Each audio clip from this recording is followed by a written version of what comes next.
Hi, I'm back again, once again. David Samuyiwa. Subject for today is recovery. Basically, all the time, these are questions I get, so I'm just thinking that rather than me having to explain multiple times the same thing over and over again, better just to come out, make a video, pull it out there so people can just hear my thoughts on these subjects. But people ask me questions on a regular basis. So one of the questions I get on a regular basis is about rest and recovery. How important is that for sports performance? And of course, like I mentioned before, it's one of the 5 key elements for me. With 5 key elements are, I'll go through them again. Whatever sport you're doing, for example, if you're a football player, or if you're, then to be good at football, to have the base, a very sound base in your footballing technique. That's regarding obviously your first touch, your dribbling, your heading, your awareness, your tackling, your distribution of the ball, your movement, your shooting, left and right foot, your control, your balance, all that kind of stuff. Football technique. If you're a basketball player, then you know the basketball technique. If you're a tennis player, the tennis technique. So whatever sport you're doing, you must be really technically sound on that particular sport. That's key one. One key element of the 5. Second one is the mental training. I'll make a short video about that later on. That's the second element. For me, the most important element is that. Number 3 is the nutrition, crucial. Number 4 is the recovery, crucial. And number 5 is the strength and conditioning. So those are the 5 key elements. So rest and recovery is obviously one of those 5. So it's a very key element. So sometimes I get really passionate. I have people who I train, guys and girls, are really passionate about their sport and they really want to make it. And they tend to overdo it. So when I tell them to rest, they don't rest. So let me just clarify this recovery. Recovery means taking rest days during your training program. So especially when you're training every day or nearly every day, so you're gonna get a rest day. But when you're training a lot, you need to have a rest day because you're using the same muscles all the time. So you got to train. You got to have a rest day, at least one rest day in the week. Out of the 7 days, you got to take at least one rest day. That's part of your recovery.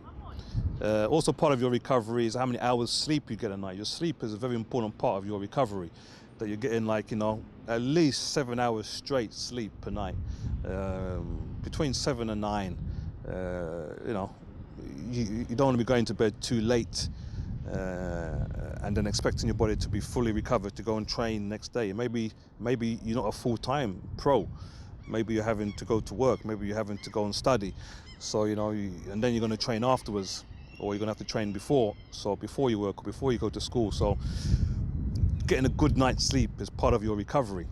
Very, very important. And I keep, especially with these young people that I train, these young sports people that I train, these young athletes that I train, who now, because of the social media environment that we now live in, they get distracted by people pumping messages on Snapchat, obviously Instagram and Facebook, and playing Fortnite, FIFA, all these kind of things. I mean, late in the night with their friends, when they interact with their friends.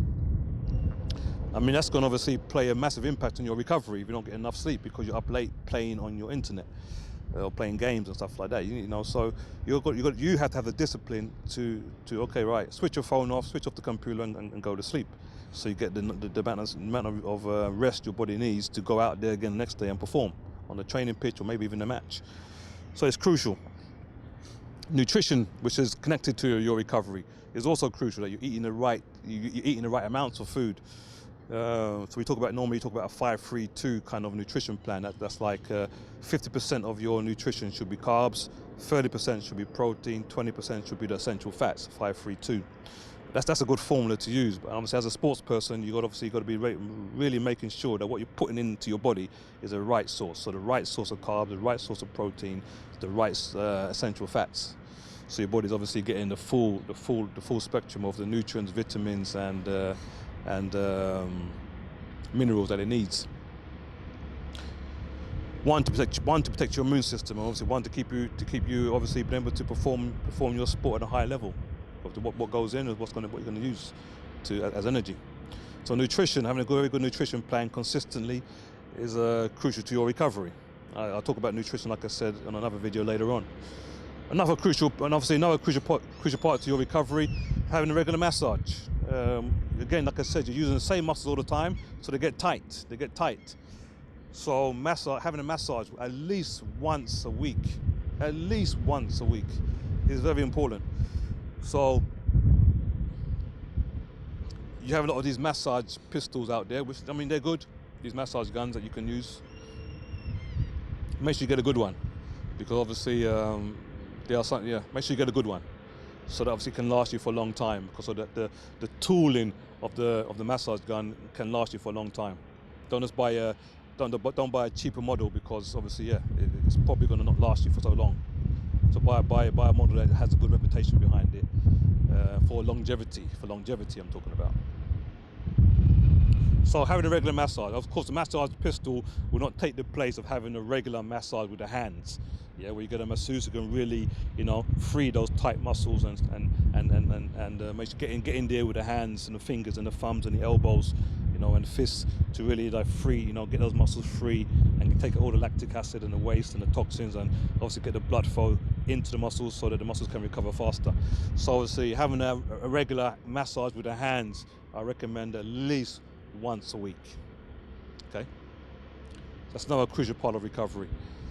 On top of that, you have stretching. Stretching, again, very important. I know I spend a lot of time with football players these days. When it comes to track and field, the track and field athletes I work with, they stretch a lot. I mean, there's a lot of stretching that goes on there, sometimes overstretching. But with the football players, it's the other end of the spectrum. They hardly stretch. And that's why they get so many injuries in the hamstrings, in the groin area, in the lower back area, because obviously they're running around a lot, so putting a lot of pressure on the lower back, quadriceps, hamstrings, groin area, calves, Achilles, and they don't stretch. So these muscles will just get tighter until one day, you got a muscle strain, or worse, a muscle tear. So stretching after trainings is very important. And I mean stretching, not just like for 2 or 3 minutes, a good 10-15 minute stretch. If you're working out, if your training session is 90 minutes, you've got to spend at least 10% of that time. So 90 minutes, 10% will be at least 9 minutes of stretching at the end of it. But I recommend at least 10 to 50 minutes of stretching, but at least 10% of the time you're working out for should be based on stretching. At least that. And stretch all the big muscle groups. So stretching, again, is a very important part of recovery to get you ready for the next day, stop you from getting tight muscles. Obviously, a tight muscle is not going to obviously perform as well as a muscle that is loose and relaxed. So getting that extra flexibility in the muscles will give you a better range of movement, and obviously will help you to sustain your performance for a longer period of time, without getting stiff or cramps, stuff like that. So stretching, very important part. Then obviously stuff like using the foam rollers. You have these foam rollers that you can use that have little squares in them.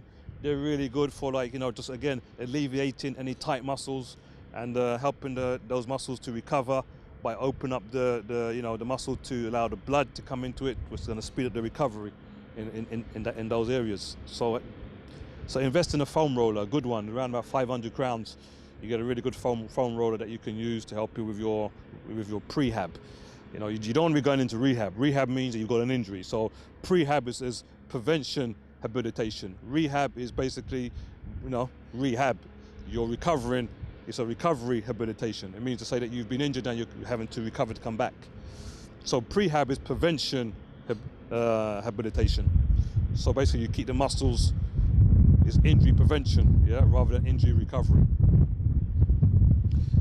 So a foam roller is really good investment. Like I said, around 500 crowns. You get it from any good sports store, Stadium, Intersport, XXL, online. After every training session, ice. Do what we call like a cold and hot therapy. Ice the muscles, and then get some heat in the muscles. So the ice obviously will take away any inflammation, and obviously the heat will obviously again stimulate blood circulation to help the muscles to recover faster. So all these kind of tips I'm giving to you now will keep you, injury free as much as possible. If it's a freak injury, okay, that you can't help, but But an injury, because your muscles are tight, it's just down to you being lazy and not doing your prehab, not doing your stretching, not doing your icing, not doing your hot treatment, not doing your massaging, not doing your eating good, not having rest days, and not having enough adequate sleep. So when you talk about recovery, it's very important for sports performance. The best athletes, you can say, they get really good because they have so little interruptions in their training schedule. So they're able to train for long periods of time without injuries, and therefore obviously you play for a long period of time because you're obviously training without injury. You're training consistently without injury. So when you come now to perform, you know, you can perform at a higher level because you're not having a stop-start, not getting fit, then getting injured. Then getting fit, then getting injured, getting fit, getting injured. No, you're getting fitter and fitter and fitter and fitter and fitter and fitter and stronger and stronger and stronger and stronger, right? So you're able to increase your performance just by the fact that you're healthy in the body. So again, recovery is huge. You must do it. You must listen to your body, especially when obviously you know, of course you have to push your body, but you also have to listen to your body. You know, you don't overdo it, you don't underdo it. It's a balance there, right? So the recovery is very important. So listen to your body, listen to it. Sometimes when you get a feeling that my muscle feels really, really tight, it feels like it's going to pull. Then that's a sign. It's a clear sign that you need to rest. You need to get some treatment on it before something happens. Don't just push it to feel right. If I miss this training day, my whole season's going to be over. No, I mean, you know, you don't do a great season based on sorry, you won't not have a great season based on you missing one training session. You know, it's when you miss weeks of training or months of training, so to speak. So let me go through those recovery things again, guys. Nutrition. Great nutrition is important on a daily basis, regular basis, consistent basis. Your nutrition must be solid. You must discipline that. Next, your rest days. Very important. Very important that you have at least one rest day. So if you train in like Sunday, Monday, Tuesday, rest Wednesday. Yeah. Train Thursday, Friday, Saturday, rest Sunday. Yeah? Like, no, have that kind of cycle as much as you can. Like at least one rest day in the week, at least anyway. And like I said, ice the body, you know. Use this cold, hot treatments all the time. It's very good. Talked about having a good night's sleep. Maybe get to bed on time, get a decent amount of sleep. Like I said, at least 7 hours straight through, and go to bed on time. Don't go to bed at 2 o'clock and wake up at 9 o'clock. It is 7 hours, but of course, you know, you're messing up your body system. Yeah. Go to bed at 11 o'clock, wake up at 6. Go to bed at 11 o'clock, wake up at 7. It's like 7-8 hours sleep, okay? So go to bed at the right time so you get the right amount of recovery. So these are the kind of things that are very important. Foam roller, like I said to you, very important. You know, that you use that foam roller just to alleviate any tight muscles, and obviously, like I said, the massage. You know, get a good hand massage once a week, at least once a week. I recommend. And worst case scenario, once every 2 weeks. Worst case scenario. But listen to the body. If your back is feeling tight, go and see a chiropractor, napropath, osteopath to obviously get your back in alignment. Again, like I said, if you're doing lots of running, lots of impact work, you're going to get, you know, your spinal column is going to come under pressure. You might need to obviously go and see someone to fix it. Because out of your back, out of your spine, you have, you know, multiple nerves that lead to all parts of your body. So obviously, if your spine gets tight, you're going to cramp those nerves. It's going to give you probably problems like in, you know, sciatic problems down the bum, down the hamstring. You know, it's going to cause other problems. So if you feel your back is tight, you're feeling some tightness in your hamstrings and your glutes, you know, go and see a chiropractor, osteopath, or napropath to alleviate those things. So I mean, it's like again, just before I close, when it comes to the training side, the training cycle, you know, don't have so many days together that are tough training days. Yeah. You got to think about how you're training, how your coaches are putting your training schedules together. Yeah, so don't have too many tough training days together. Think about, you know, think a little bit about the structure of your training schedule. So try to have like maybe the first day is tough, the second day is like a medium tough, the third day is easy or easier, and then rest. Yeah, don't have tough. You know, the body is gonna, you know, it needs time to rest again, like I said. So just make sure that the training is planned correctly, so that you don't obviously have this overuse of the same muscle groups on a high intensity all the time. So yeah, just to round up, guys, some tips on the recovery. You know, I've been, like I said, many times, and I've trained on a pretty good level in football and rugby, and I was an international athlete in 100 meters, 200 meters. So I had my fair share of injuries, and I understand, looking back now, that many of my injuries could have been prevented if I had taken care of my recovery. Rested when my body needed rest instead of pushing it, having to massage it, ice treatments, hot treatments, seeing a chiropractor, at least napropath, osteopath that I actually had once every 2 or 3 weeks, having a massage once a week, stretching regularly, you know, just in front of the TV, stretching, you know, so that, you know, yeah, simple things like that. Using a foam roller, these kind of stuffs, you know. If I'd have taken care of my body better, I would have had less injuries, for sure. I didn't have many, but I know I could have prevented the ones I did have, because they were just down to me, my muscles being tight, and my body being overworked. And obviously good nutrition, like I said, is crucial, you know. So all the mistakes that I made, now I can now look back and say, right, now when I'm training my guys, and obviously girls that I train, sports people that I train, I can steer them away or give the advice that I didn't have, maybe, to stop them from having the problems I had, so that they can also perform consistently without getting injured. That's the key. And once you can do that, then you can get maximum out of your performance, which you will obviously see your performance in a positive way increase, so you'll be better and better at your sport. So that's enough for me for today, guys. So like I said, I'll talk more about the mental training side of things on another video, and also go a bit more detail on the nutrition on another video.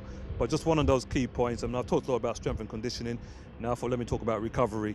So I thought, let me take the opportunity today, while we're having this great weather, sitting here in a park in the middle of Gothenburg, to talk about the recovery. So yeah, like I said before, like I always say, any questions, you'll see my details pop up at the end of this video. Give me a call, send me SMS, bounce me an email, and obviously we take it from there. So take care for now.